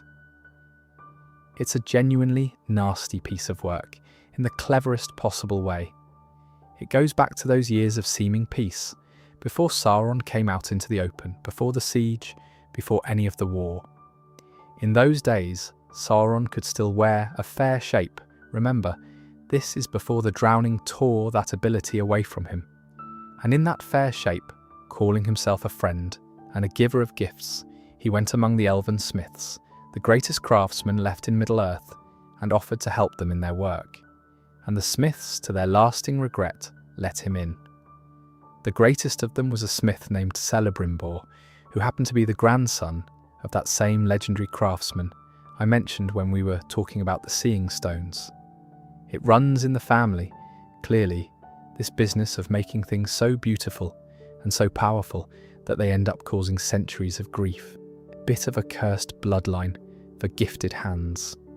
Together, Sauron and the smiths made the rings of power. Lots of them. Rings that could preserve things and heal and slow the weary drift of time and do all sorts of lovely things, because that was the honest part of the work, the part the elves genuinely wanted. And then Sauron slipped away, back to Mordor in secret, and he made one more, on his own.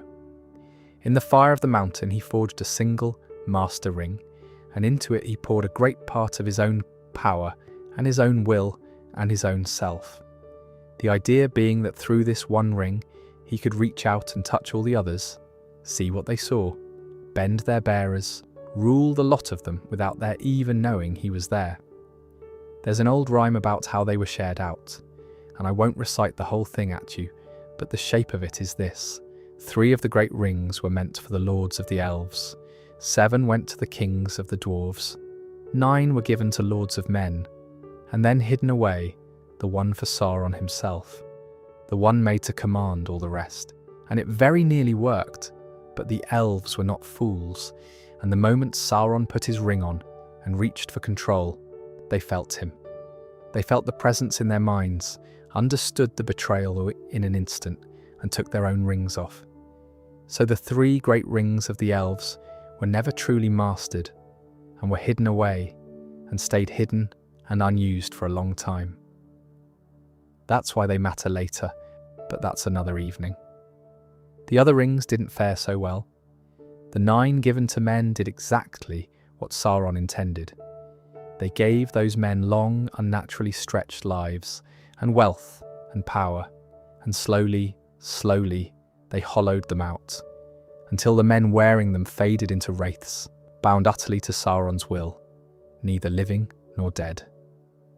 Those are the Nazgul, the ring wraiths, the black riders you meet in the later story. 9 kings of men ruined by 9 rings, still riding thousands of years on. That's what these rings could do to a person if the person wasn't careful, or wasn't strong, or simply wore the thing too long. The 7 given to the dwarves mostly just stoked their hunger for gold, which didn't enslave them the way Sauron hoped, dwarves being famously hard to bend, but did them little good either, and most of those rings were eventually consumed by dragons, or taken back. So now you can feel the real horror of the one, and why the wise ones were so desperate about it. It wasn't just a powerful trinket, it was Sauron in large part, literally. So much of him was inside it that, as long as it existed, he could not truly die. You could destroy his body, as the Alliance did, and he'd just lose shape for a while, and creep back and rebuild, because the essential part of him was safe in a little gold ring at the bottom of a river. The only way to end him for good was to unmake the ring itself, in the one fire hot enough to undo it, the fire it was made in.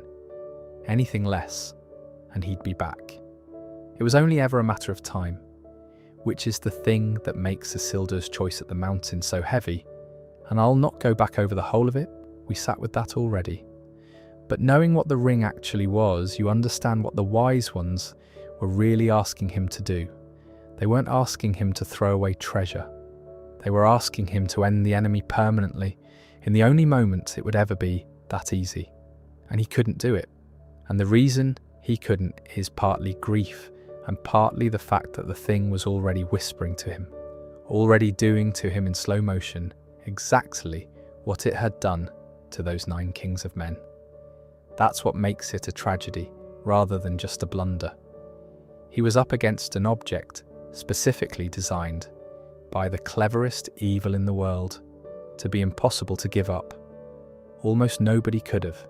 It just happened to be him holding it. I want to spend a little while in Rivendell because it's a quiet, kind sort of place in a story that doesn't have many, and it plays a bigger part in Isildur's family than most people notice. It's the safe house, the one that keeps the bloodline alive across the whole long dark generation after generation without ever making a fuss about it. Rivendell was the refuge that Elrond made and kept, a hidden valley tucked away in the foothills, a place of healing and rest and deep memory, protected by his power, and hard for any enemy to find or reach. And Elrond, you'll remember, was the immortal brother, the one who took the other road at that ancient fork while Isildur's line came down from the brother who chose to die. So when Isildur's people needed somewhere truly safe to leave the things they could not afford to lose, this was it, the house of their own deathless kinsman. And during the Great War, that's exactly what happened. Isildur left his wife and his youngest son in Elrond's keeping while he went to fight. That youngest son, the one who was too small to march, is the entire reason the line survived the disaster by the river, because he wasn't on that road. He was safe in the hidden valley the whole time, being looked after, while his father and his 3 brothers died in the marshes. So Rivendell, in a very real sense, is the reason Isildur has any descendants at all. One sheltered child in a quiet valley, and a whole future hangs on it. And it didn't stop with that one child. This becomes a pattern that runs for the rest of the age. As the North Kingdom declined and eventually fell, and Isildur's descendants dwindled from kings into wandering chieftains, hunted and few, they kept sending their heirs to Rivendell to be raised in safety. Elrond fostered them, generation after generation. The precious sons of a fading royal line, brought to the hidden house as boys raised by an immortal who had known their ancestors personally, taught their history and given their heirlooms when they came of age. For the better part of an age, this one house quietly babysat a bloodline, keeping the flame lit through all the long centuries when nobody else even remembered it was worth keeping. And the shards of the sword were there the whole time. Remember Otar, running from the slaughter with the broken pieces of Narsil, carrying them to safety. This is where he carried them, to Rivendell. And there they stayed, the broken blade that cut the ring from Sauron's hand, kept and honoured in Elrond's house for an entire age, waiting for the day someone would come who was worthy to make them whole again. And the loveliest part, the part that makes me grin every time, is the very end of the pattern.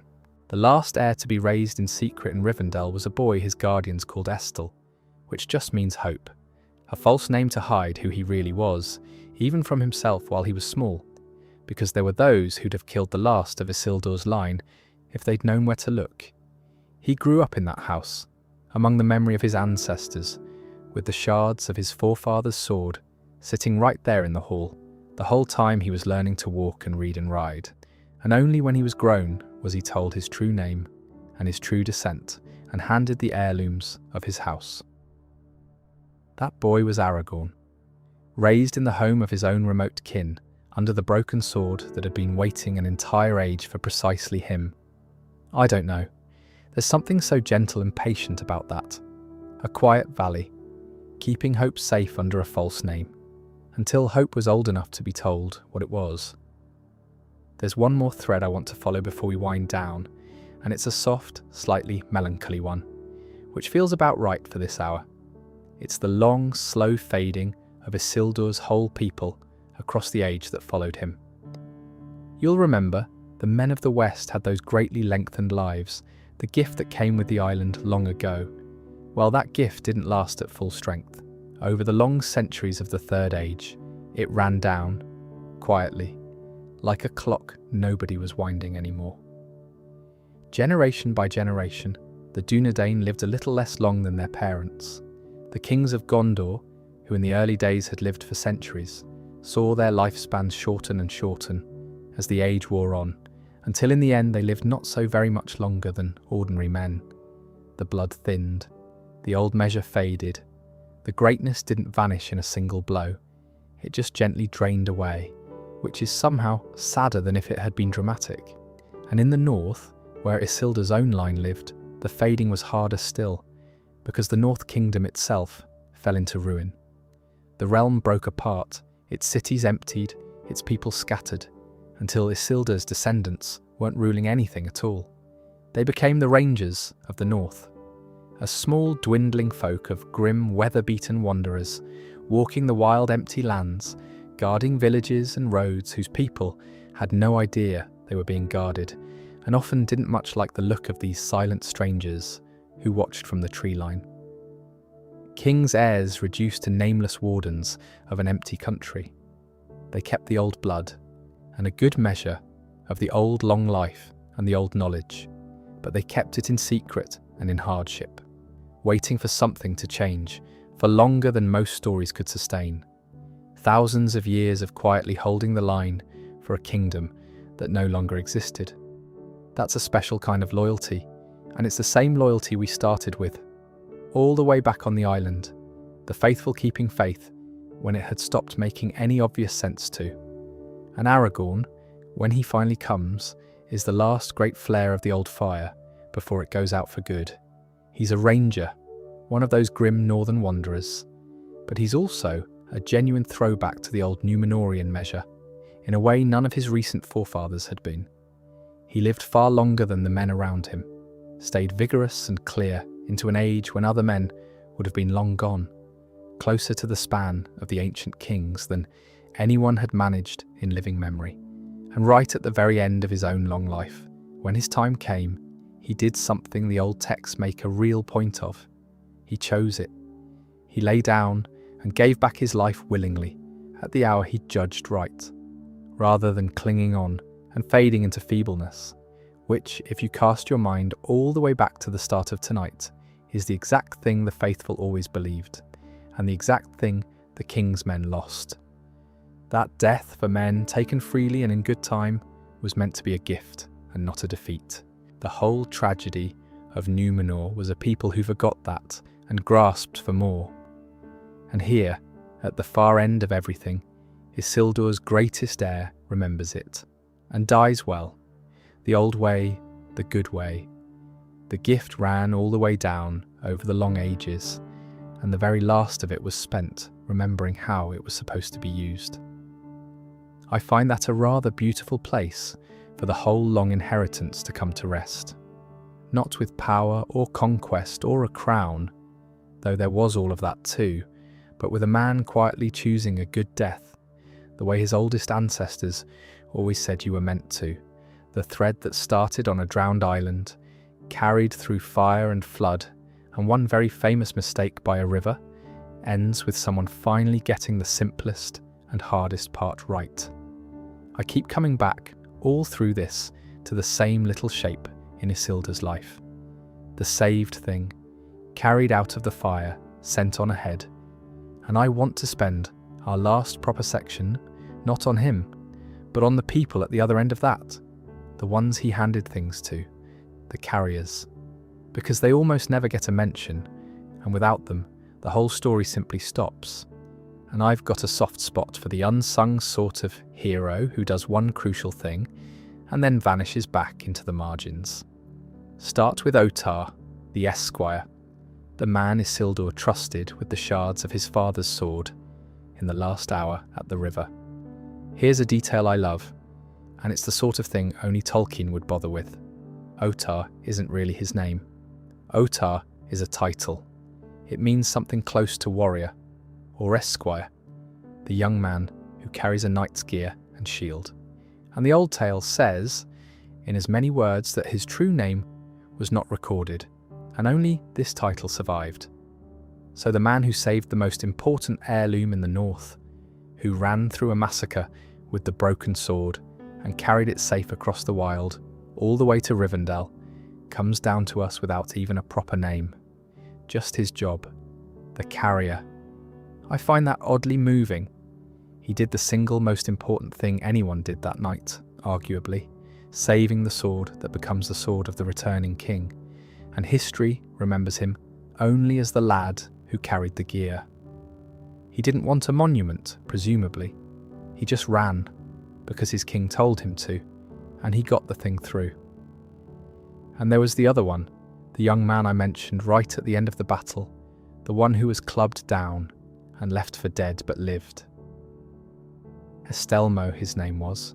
He's the reason we know how Isildur died at all. He wasn't a great warrior or a lord. He was just close enough to overhear the last words between Isildur and his eldest son, and lucky enough to survive the blow that should have killed him.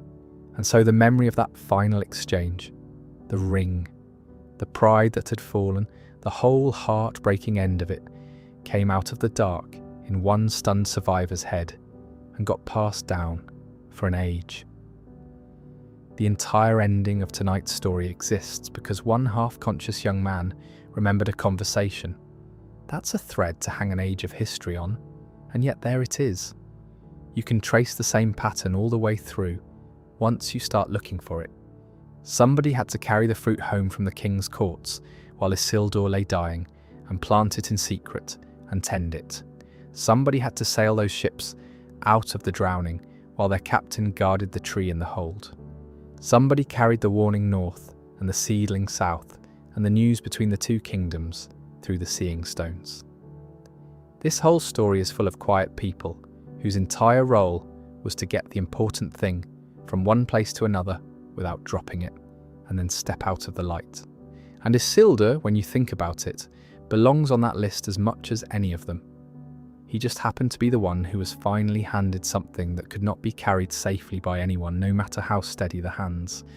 So here's to the carriers: Ohtar with no name, Estelmo with a cracked skull and a good memory, and all the unnamed hands that moved a tree and a sword, and a warning, and a bloodline safely through an age of fire and water. None of them get statues on the river, but the whole thing rested on them quietly, the way big things usually rest on small ones. And I think that's a nice thought to drift off on, honestly, that most of the important work in any long story gets done by people who are just trying to get something safely to the next pair of hands. So that's the whole of him, from an island lifted out of the sea as a reward, to a riverbank in the dark, 3,000 years before anyone we usually follow was even born. And I'll come back round to where we started, because I said I'd make it right, and I'd like to.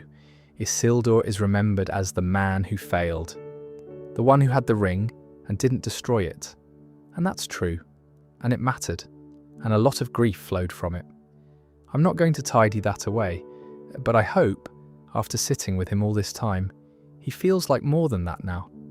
Because look at what the man actually did with his life. He saved a sacred tree from a burning court and nearly died for it. He carried that tree out of a drowning world. He carried a seedling of it out of a drowning world. He built a kingdom and cities that stood for an age. He raised 4 sons. He held a broken sword and won a war with it.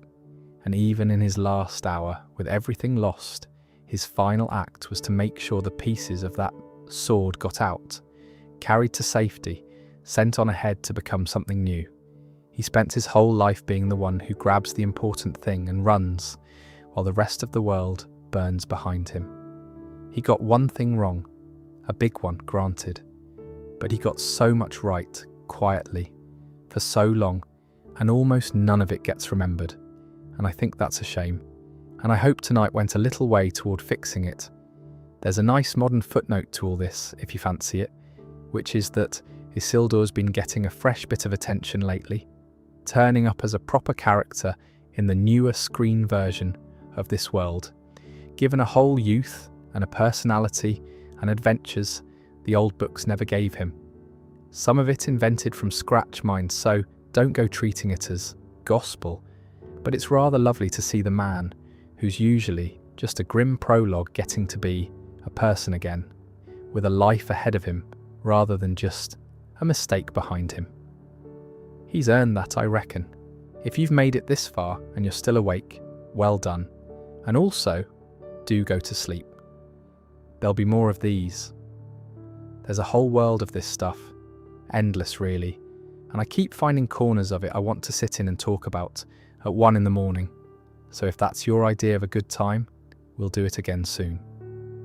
For now though, that's Isildur, the tree thief, the city builder, the father, the king who outlived his own world twice and saved something from the fire every single time until his final end by the river.